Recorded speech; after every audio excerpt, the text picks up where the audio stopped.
Sekeluarga pergi ke Singapura untuk liburan. Mertua memesan 3 kamar hotel mewah. Semua anggota keluarga mendapat kamar masing-masing, kecuali aku yang seolah terlupakan begitu saja. Aku tidak protes, hanya tersenyum sambil membawa koperku sendiri. Mereka mengira aku akan menangis dan memohon. Semua kartu yang selama ini mereka andalkan langsung kublokir. Lalu aku memilih terbang ke Korea saja. Mereka panik 99. Panggilan tak terjawab. Aku Salma, seorang perempuan yang selalu percaya bahwa kerja keras tidak akan pernah mengkhianati hasil. Keyakinan itulah yang membimbingku hingga berhasil menduduki posisi strategis di sebuah perusahaan swasta.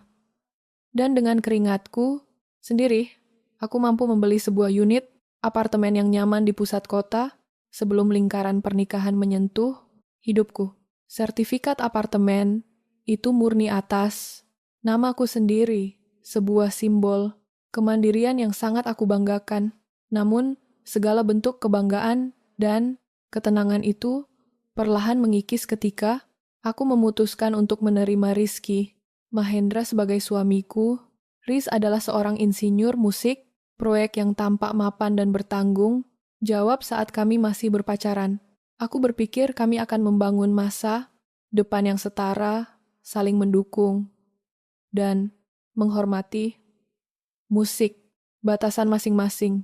Nyatanya ilusi pernikahan yang bahagia, itu langsung musik buyar bahkan. Sebelum aroma wangi bunga melatih di pelaminan benar-benar hilang. Baru minggu mengarungi bahtera rumah tangga, Rizky mengetuk pintu apartemenku dengan membawa kejutan yang sama sekali tidak. Oh, pernah kami diskusikan musik sebelumnya. Di belakang punggungnya, berdiri Ibu Yuliana, bapak mertuaku. Bapak Daron musik dan adik iparku Sis, tumpukan koper besar seolah siap memindahkan seluruh isi rumah lama. Mereka musik ke dalam ruang pribadiku. Tersenyum dosa, musik seraya berbisik bahwa ini bentuk bakti seorang anak kepada orang tua yang sudah sepuh, sekaligus agar Sis lebih dekat mencari pekerjaan di kota musik. Sebagai seorang istri yang masih berusaha beradaptasi, aku menelan bulat-bulat rasa keterkejutanku, dan musik memaksakan segaris senyum ramah. Aku mengizinkan mereka masuk tanpa menyadari bahwa hari itu adalah awal dari penyerahan kedaulatan hidupku. Bulan-bulan berikutnya berubah menjadi mimpi buruk yang melelahkan. Apartemen yang tadinya menjadi tempat perlindungan paling damai sepulang kerja, kini berubah menjadi wilayah asing. Musik yang menguras energi. Dinamika, keuangan di dalam rumah tangga kami perlahan-lahan timpang secara ekstrem. Sebagai pemilik rumah, aku justru menjadi penanggung utama seluruh biaya hidup di sana. Mulai dari tagihan, musik, listrik, air, iuran pemeliharaan, gedung hingga urusan isi dapur dan belanja bulanan yang membengkak 3 kali musik lipat. Semuanya ditarik dari rekening pribadiku. Sementara itu, musik ketika aku mencoba menanyakan perihal kontribusi finansial dari gaji Rizky sebagai insinyur, project, ia selalu memiliki 1000 alasan untuk mengelak. Belakangan aku mengetahui sebuah kenyataan musik pahit bahwa hampir seluruh gaji bulanan Rizek langsung ditransfer utuh ke rekening Ibu Yuli musik sendiri. Ketimpangan ini tidak berhenti pada masalah belanja bulanan. Musik Ibu bertingkah layaknya ratu di apartemenku, mengatur segala hal sesuka hati, musik, dan sering kiali melontarkan sindiran halus jika hidangan di meja makan tidak sesuai selera hatinya. Sementara musik itu, Siska sang adik, ipar menjelma menjadi parasit yang musik tidak tahu diri. Ia tidak hanya malas mencari pekerjaan, tetapi juga gemar berbelanja barang-barang mewah melebihi kapasitasnya. Puncaknya adalah ketika ponselku mulai dibanjiri oleh telepon dari nomor-nomor tidak dikenal yang mengaku sebagai pihak penagih utang pinjaman online. Jantungku berdesir hebat saat mengetahui bahwa Siska telah menggunakan nomor telepon pribadiku sebagai kontak darurat tanpa izin. musik demi mencairkan dana, pinjaman yang digunakannya untuk bersenang-senang. Setiap kali aku mencoba membawa tumpukan masalah ini ke dalam ruang diskusi pribadi bersama Rizky, musik, aku selalu membentur dinding tebal yang bernama manipulasi emosional. Di dalam kamar kami yang tertutup, Rizky tidak pernah membelaku. Alih-alih mendengarkan keluh kesalku yang setengah mati menahan lelah, musik, ia justru menatapku dengan tatapan kecewa yang dibuat-buat.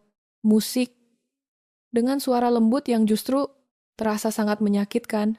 Ia selalu menggunakan kalimat andalannya untuk membungkam suaraku. Musik, Rizky selalu memintaku mengalah dengan alasan bahwa aku adalah wanita yang sukses musik dan berpenghasilan besar sehingga tidak sepantasnya meributkan uang sepes-dua peser musik dengan keluarganya sendiri yang sedang kesusahan. Ia menuduhku picik dan egois musik jika aku terus mengeluhkan kelakuan ibunya atau utang-utang Siska. Musik, semuanya demi apa yang ia sebut sebagai menjaga keharmonisan keluarga. Aku terdiam menatap langit-langit kamar dengan dada yang sesak oleh kemarahan yang dipaksa musik padam. Menyadari bahwa di rumahku sendiri, aku hanyalah seorang asing yang musik dimanfaatkan. Kesabaranku ibarat seutas benang tipis yang terus-menerus ditarik kencang. Musik dan momentum liburan ke Singapura menjadi pisau tajam yang akhirnya memutuskan benang tersebut tanpa sisa. Musik, ide liburan ini awalnya digagas oleh ibu Yuliana yang mendadak mengeluh penat dengan suasana perkotaan dan merengek, ingin merasakan jalan-jalan keluar negeri. Sebagai anak berbakti yang tidak punya modal, Rizky tentu saja langsung menoleh kepadaku. Musik melemparkan senyum penuh harap yang sudah sangat bisa kebak arahnya demi menjaga apa yang selalu sebut sebagai keharmonisan keluarga. Dan sejujurnya, karena aku juga sudah sangat lelah dengan ketegangan di dalam apartemen, aku akhirnya mengalah. Aku menyetujui untuk mendanai seluruh biaya perjalanan tersebut, mulai dari tiket pesawat pergi pulang untuk 5 orang, biaya makan, hingga akomodasi, musik, selama di sana. Sejak awal perencanaan, suasana aneh sudah terasa. Ibu Yuliana bersikeras bahwa urusan pemesanan hotel harus diserahkan sepenuhnya kepada beliau dan Siska. Mereka beralasan ingin belajar mandiri dan memilih hotel yang sesuai dengan selera musik mereka. Sementara aku hanya perlu memberikan kartu kreditku untuk menyelesaikan pembayaran karena kesibukanku di kantor yang sedang sangat padat menjelang akhir tahun. Aku melepaskan musik kendali itu begitu saja tanpa curiga sedikit, Pak. Aku berpikir, musik, sekurangnya mereka tahu diri untuk memesan tempat yang layak bagi kami.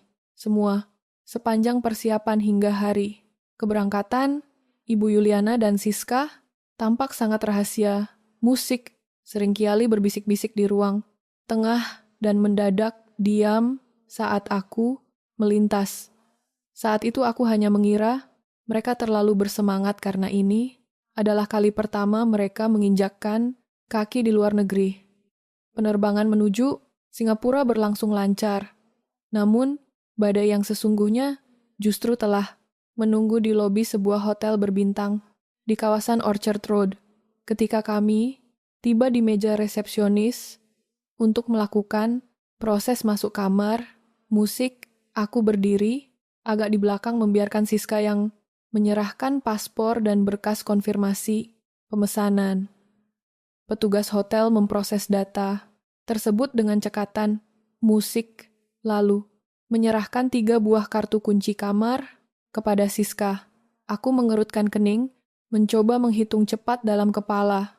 Musik, kami pergi berlima, Ibu Yuliana bersama, Bapak Darsono, musik, Siska sendirian, dan aku tentu saja bersama Rizky. 3. Kamar terdengar sangat ideal dan mewah, namun musik kejanggalan langsung menyeruak saat Siska membagikan kunci-kunci tersebut dengan senyum penuh kemenangan yang tertahan di bibirnya. Musik, satu kunci diserahkan kepada mertuaku, satu kunci untuk Siska sendiri, musik, dan satu kunci terakhir dipegang oleh Rizky. Aku menatap suamiku, menunggu ia menyerahkan kartu itu kepadaku, atau setidaknya mengajakku berjalan bersama menuju lift. Namun, musik, Riz justru membuang muka, tampak kikuk, dan gelisah. Detik itu musik juga. Firasat buruk menghantam dadaku. Aku melangkah maju mendekati petugas hotel, musik, dan menanyakan detail manifest pemesanan. Atas nama keluarga kami. Jawaban tenang dari petugas berbahasa Inggris itu seketika membuat darahku berdesir hebat dan telingaku berdenging. Ibu Yuliana sengaja hanya memesan 3 kamar untuk 4 orang dari keluarga mereka. Namaku musik. Sama sekali tidak dimasukkan dalam daftar pemesanan kamar. Manaun. Kamar pertama untuk mertuaku, musik kamar kedua untuk Siska, dan kamar ketiga berukuran kecil dengan tempat tidur tunggal musik yang dipesan khusus hanya untuk Rizky sendiri. Aku berbalik dengan napas yang mulai memburu, menuntut penjelasan di tengah lobi hotel yang ramai oleh turis asing. Bukannya merasa bersalah atau meminta maaf atas kelalaian yang sengaja, ini musik. Ibu Yuliana justru melipat tangan di dada dengan angkuh. Beliau berkata tanpa beban bahwa kamar hotel di Singapura sangat mahal, musik, sehingga mereka harus menghemat anggaran. Beliau dengan entengnya menyuruhku untuk tidur di sofa bed di dalam kamarnya, bersama Bapak Darsono, musik, atau jika aku merasa tidak nyaman, aku bisa menyewa kamar baru sendiri menggunakan uangku yang banyak. Mendengar itu Siska, bahkan musik, terkekeh pelan di belakang punggung ibunya, seolah menganggap penghinaan ini adalah sebuah lelucon yang jenaka. Aku menatap Rizky, berharap ada satu percikan harga diri dari seorang suami untuk membelaku di depan keluarganya. Namun musik harapan itu pupus dalam sekejap. Rizky justru menarik lenganku agak menjauh, musik, lalu berbisik dengan nada menyalahkan yang teramat akrab di telingaku. Iya, musik memarahiku, karena menurutnya aku membesar-besarkan masalah sepele dan membuat malu di tempat umum. Rizky memintaku untuk kembali mengalah, menerima saja pengaturan ibunya musik, demi kelancaran liburan keluarga kami. Kata-kata Rizek malam itu terasa musik, seperti tamparan keras yang menyadarkanku seutuhnya. Di mata mereka, aku bukanlah bagian dari keluarga, melainkan hanya sebuah mesin, penarik uang otomatis yang bisa mereka injak-injak harga dirinya setelah semua keinginannya terpenuhi. Musik, rasa sedih yang sempat menyergap, seketika menguap digantikan oleh kemarahan yang dingin dan kalkulatif. Aku tersenyum, musik tipis, sebuah senyuman yang membuat Rizky sempat mengernyit bingung, tanpa mengucapkan sepatah kata pun untuk mendebat mereka. Musik aku melangkah mundur. Di bawah lampu lobi hotel yang benderang aku membuka ponselku. Dengan gerakan jemari yang tenang, namun pasti musik aku membuka aplikasi perbankan dan memblokir seluruh kartu kredit utama, serta kartu debit extension yang selama ini aku fasilitasi untuk Rizky, Ibu Yuliana, dan Siska. Aku memutus seluruh aliran dana yang mengikat mereka pada dompetku. Setelah itu aku mengemas kembali koper kecilku yang belum sempat dibongkar. Tanpa pamit, tanpa drama air mata, aku membalikan badan meninggalkan mereka yang masih sibuk mengagumi kemewahan lobi hotel. Musik melangkah pasti menuju pintu keluar untuk menjemput kebebasanku sendiri. Musik meninggalkan lobi hotel di Orchard Road. Malam itu rasanya seolah-olah aku baru saja melepaskan sebongkah batu besar yang selama ini menghimpit dadaku. Langkah kakiku terasa begitu ringan saat menyusuri trotoar Singapura yang berpendar oleh lampu-lampu kota. Musik di dalam taksi menuju bandar udara Changi, aku menatap keluar jendela dengan perasaan campur aduk. Namun, tidak ada lagi ruang untuk kesedihan atau air mata. Rasa sakit hati yang tadinya membakar, kini telah membeku menjadi sebuah tekad yang bulat. Sambil menyandarkan kepala pada kursi taksi, musik aku membuka aplikasi perjalanan di ponselku. Aku tahu aku tidak ingin langsung pulang ke Jakarta Musik hanya untuk menghadapi rumah kosong yang suasananya sudah terkontaminasi oleh bayang-bayang mereka. Aku butuh musik jarak, aku butuh waktu untuk diriku sendiri. Dan aku butuh tempat di mana tidak ada satuun dari mereka yang bisa menggapai jiwaku. Pilihan hatiku jatuh pada soul Korea Selatan. Kebetulan musik musim gugur sedang mencapai puncaknya di sana. Sebuah musim yang selalu ingin kukunjungi namun selalu tertunda. Musik karena kesibukanku membiayai impian-impian orang lain. Menggunakan paspor yang untungnya selalu berada di dalam tas jinjingku, aku memesan tiket penerbangan pertama yang berangkat. Beberapa jam lagi, aku juga memesan sebuah hotel butik yang nyaman di kawasan Mongdong untuk seminggu ke depan.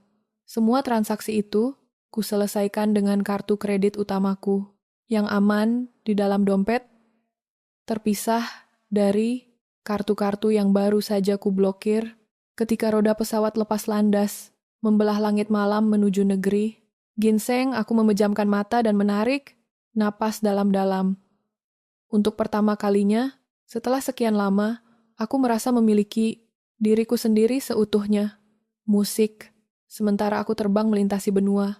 Dengan kedamaian yang magis, sebuah badai, musik besar yang sesungguhnya, justru sedang mengamuk di Singapura. Pagi harinya, musik ketika aku baru saja mendarat di bandar, udarain, dan mengaktifkan kembali jaringan seluler di ponselku, layar gawat darurat itu langsung menyala tanpa henti. Ponselku bergetar hebat seperti kesurupan, menampilkan rentetan notifikasi yang seolah tidak ada habisnya. Ada 99 panggilan tak terjawab musik yang masuk, mayoritas dari nomor Rizky, beberapa dari Ibu Yuliana, dan sisanya dari Siska. Bersamaan dengan itu, musik, puluhan pesan singkat bernada, panik, bingung hingga makian penuh. Amarah memenuhi kolom obrolan, aku hanya tersenyum dingin membaca satu persatu pesan tersebut. Membayangkan kekacauan luar biasa yang sedang mereka hadapi di sana. Petaka bagi keluarga, parasit itu rupanya dimulai saat sarapan. Pagi, musik, Ibu Yuliana dengan angkuh memimpin keluarganya masuk ke restoran hotel, musik dan memesan berbagai menu mewah tanpa memikirkan harga. Namun saat Siska menyodorkan kartu debit yang biasa digunakannya untuk menggesek uangku, mesin kasir berbunyi nyaring, menampilkan tulisan transaksi ditolak, panik mulai menjalar, dan Rizky segera mengeluarkan kartu kredit cadangan yang kupercayakan kepadanya untuk keperluan darurat. Hasilnya sama saja, kartu tersebut sudah mati total karena pemblokiran sepihak yang kulakukan semalam. Keadaan berubah menjadi sangat memalukan. Musik, ketika pihak manajemen hotel meminta mereka segera menyelesaikan pembayaran secara tunai. Musik, sementara mereka sama sekali tidak membawa mata uang dolar Singapura dalam jumlah yang cukup karena selama ini selalu mengandalkan dompet digitalku. Melalui pesan terakhir yang dikirim Rizky dengan huruf kapital penuh, musik, ia menuduhku sebagai istri yang kejam, tidak punya hati, nurani, musik, dan tega menelantarkan keluarga suami di negeri orang tanpa sebesar pun uang. Mereka musik terpaksa membatalkan seluruh agenda wisata, menguras sisa uang tunai yang sangat terbatas hanya untuk membayar sarapan dan ongkos darurat musik, serta terkatung-katung di lobi hotel karena tidak bisa memperpanjang masa tinggal musik atau memesan makanan. Ibu Yuliana dikabarkan sempat histeris dan musik memaki-maki staf hotel karena merasa dipermalukan di depan umum. Mendengar semua penderitaan mereka, Aku tidak merasakan penyesalan, sedikit pun. Bagiku, musik itu adalah konsekuensi logis dari keangkuhan mereka yang menganggap remeh harga diri orang. Mereka harus belajar bahwa kenyamanan yang mereka nikmati selama ini bukanlah fasilitas musik gratis, melainkan kemurahan hati dari orang yang mereka injak-injak. Musik, aku, mengabaikan semua panggilan itu, memasukkan ponsel ke dalam saku mantel, tebal musik, dan melangkah keluar dari bandara menyongsong udara dingin yang menyegarkan. Selama 1 minggu penuh aku benar-benar memanjakan diriku sendiri. Aku berjalan, menyusuri jalanan batu di istana, gong-bogung yang dikelilingi oleh pepohonan dengan daun-daun berwarna, merah, musik dan keemasan yang berguguran. Aku menikmati semangkuk sup ayam hangat di kedai kecil yang tersembunyi, berbelanja beberapa pakaian baru yang kusukai, musik dan membaca buku di kafe-kafe estetik di pinggiran kota, tanpa harus mengkhawatirkan tagihan yang membengkak atau rengekan. Siska yang minta barang mewah. Liburan ini bukan sekadar pelarian, melainkan sebuah proses penyembuhan dan konsolidasi kekuatan. Musik, di bawah langit sol yang cerah, aku menyusun rencana dengan sangat matang. Aku musik, tahu sekembalinya aku ke Jakarta nanti, peperangan yang sesungguhnya baru akan dimulai, musik. Dan aku tidak akan membiarkan diriku kalah lagi. Pesawat yang membawaku kembali ke Jakarta mendarat, musik saat senja mulai membayang di ufuk barat. Begitu roda pesawat menyentuh landasan, aku tahu bahwa ketenangan musim gugur di Seoul telah usai. Musik digantikan oleh realitas yang harus kuhadapi dengan kepala dingin dan hati sekeras baja. Langkah kakiku mantap menyusuri selasar bandara. Aku tidak lagi merasa sebagai Salma yang ragu-ragu dan selalu mengalah. Demi kedamaian semu, di dalam tas kerjaku sudah ada nomor kontak Tania, seorang pengacara andal, spesialis hukum keluarga yang direkomendasikan oleh salah satu rekan bisnisku. Musik, kami sudah berkomunikasi secara intensif lewat surat elektronik selama aku berada di Korea Selatan. Tania mengingatkanku untuk tetap tenang, musik, dan membiarkan pihak lawan membuat langkah pertama yang ceroboh. Keesokan harinya, aku sengaja tidak langsung pulang ke apartemen, melainkan memesan sebuah kamar hotel yang dekat dengan kantorku demi keamanan diri. Benar saja dugaan Tania, ketidakhadiranku membuat keluarga Rizky kehilangan akal sehat.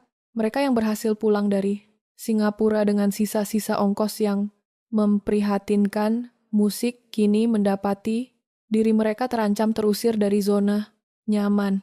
Menyadari bahwa lumbung uang mereka telah menutup rapat pintunya, Ibu Yuliana mengambil langkah yang sangat musik, nekat sekaligus melanggar hukum. Beliau yang memegang kunci serep apartemenku, musik mulai menggeledah isi kamarku demi mencari sertifikat kepemilikan apartemen. Ibu mertuaku yang serakah itu berniat menjual unit apartemenku secara cepat di musik bawah tangan kepada seorang patambah maklar properti dengan harga murah, asalkan mereka bisa mendapatkan uang tunai dalam jumlah besar dengan segera. Namun, musik kebodohan dan keserakahan seringkali berjalan beriringan tanpa logika. Ibu Yuliana tidak pernah tahu bahwa sejak awal pernikahan, musik, aku tidak pernah menyimpan dokumen penting di dalam rumah.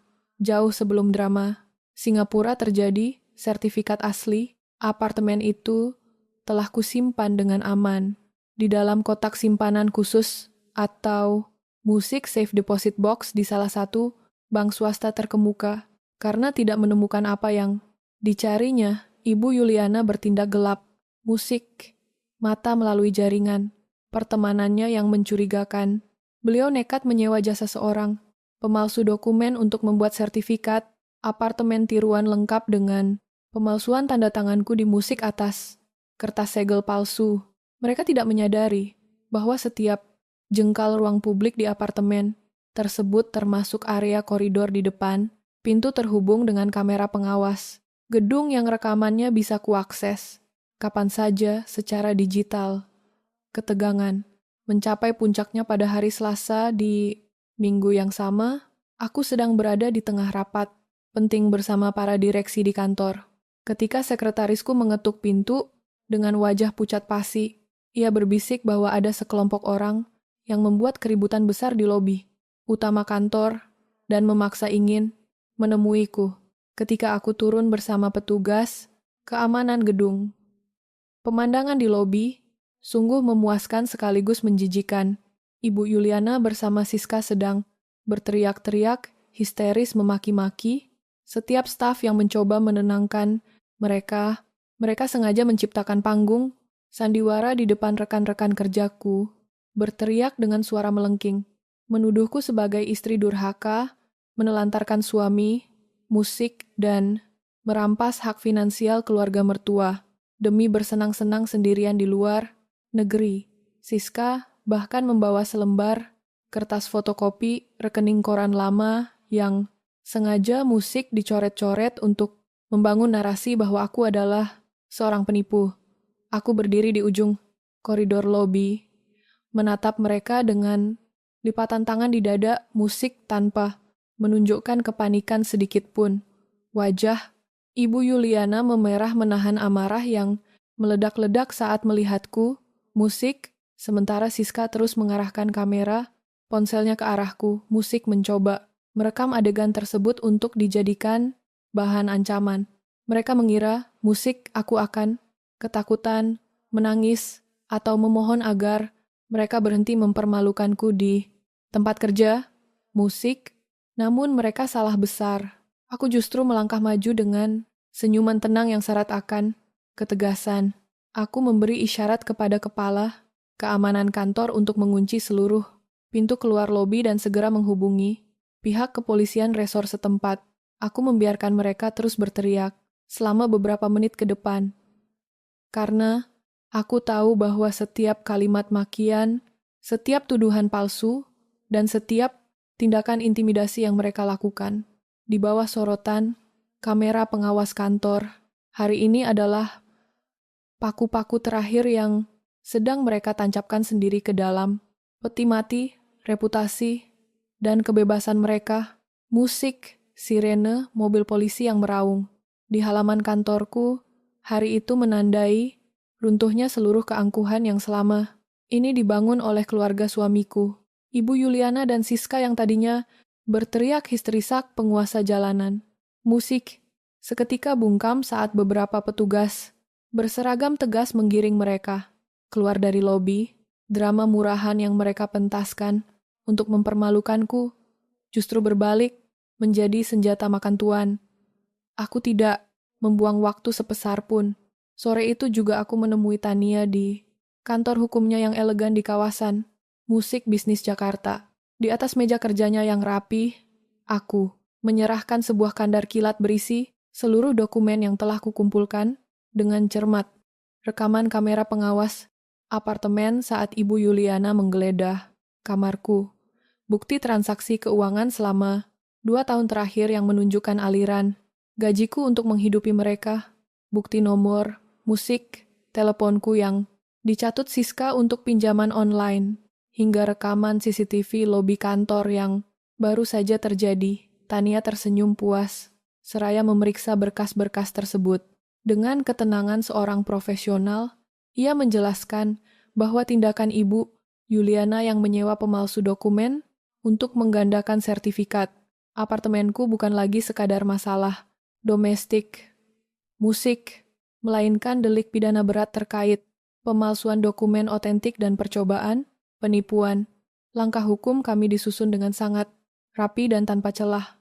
Hari berikutnya Tania resmi mendaftarkan gugatan cerai terhadap Rizky Mahendra ke Pengadilan Agama atas dasar ketidakharmonisan dan penelantaran ekonomi sekaligus melayangkan laporan pidana resmi ke Kepolisian Resor untuk Ibu Yuliana atas pemalsuan dokumen serta pencemaran nama baik, dan untuk Siska atas keterlibatannya dalam penipuan administrasi pinjaman online menggunakan identitasku tanpa izin. Kabar mengenai gugatan cerai dan laporan polisi itu menghantam keluarga Rizky layaknya guntur di siang bolong. 2 hari setelah laporan masuk, musik Rizky mendatangi hotel tempatku menginap sementara. Pria yang biasanya menatapku dengan sorot mata penuh penilaian dan manipulasi, musik itu kini tampak begitu hancur, kusut, dan kehilangan wibawanya.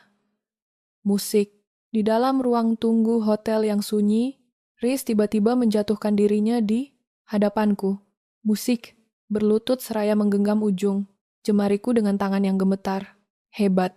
Ia menangis sesenggukan, memohon-mohon agar aku mencabut seluruh tuntutan hukum dan membatalkan gugatan cerai kami. Rizky mulai menggunakan jurus lamanya, mengungkit musik kembali kenangan masa. Lalu saat kami pertama kali bertemu, mengatasnamakan cinta yang suci dan berjanji bahwa ia akan mendidik keluarganya agar lebih menghormatiku.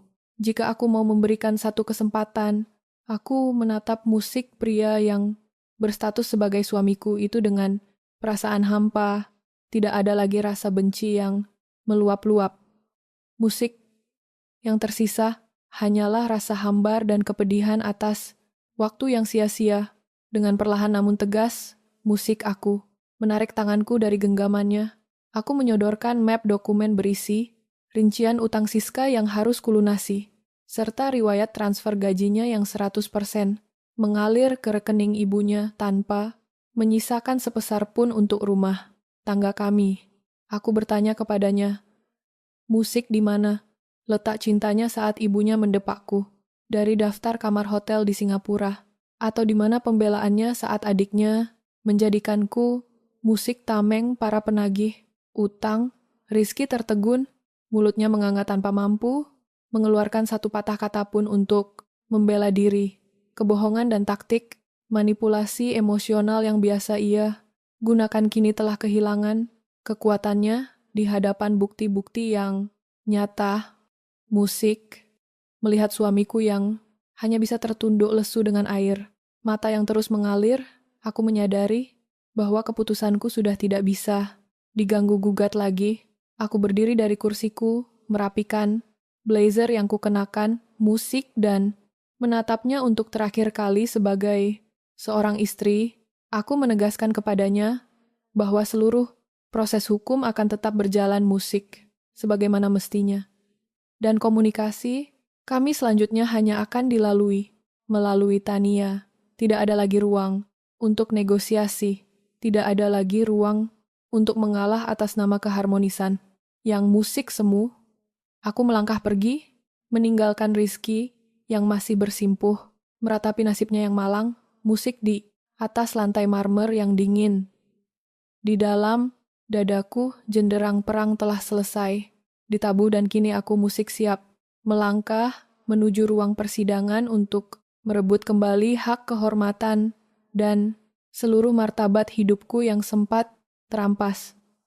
Musik, ruang sidang pengadilan agama pagi itu terasa begitu dingin, namun di dalam dadaku musik kehangatan keyakinan justru menyala dengan sangat terang.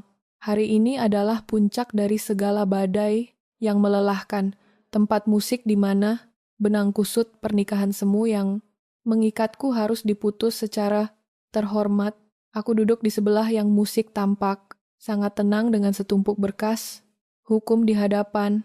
Di seberang meja kami, musik Rizky duduk tertunduk lesu didampingi kuasa hukumnya yang berekspresi pasrah. Tidak ada lagi sisa-sisa keangkuhan seorang insinyur proyek yang berwibawa dari dalam dirinya. Ia tampak seperti seorang pria yang telah kehilangan seluruh tumpuan hidupnya.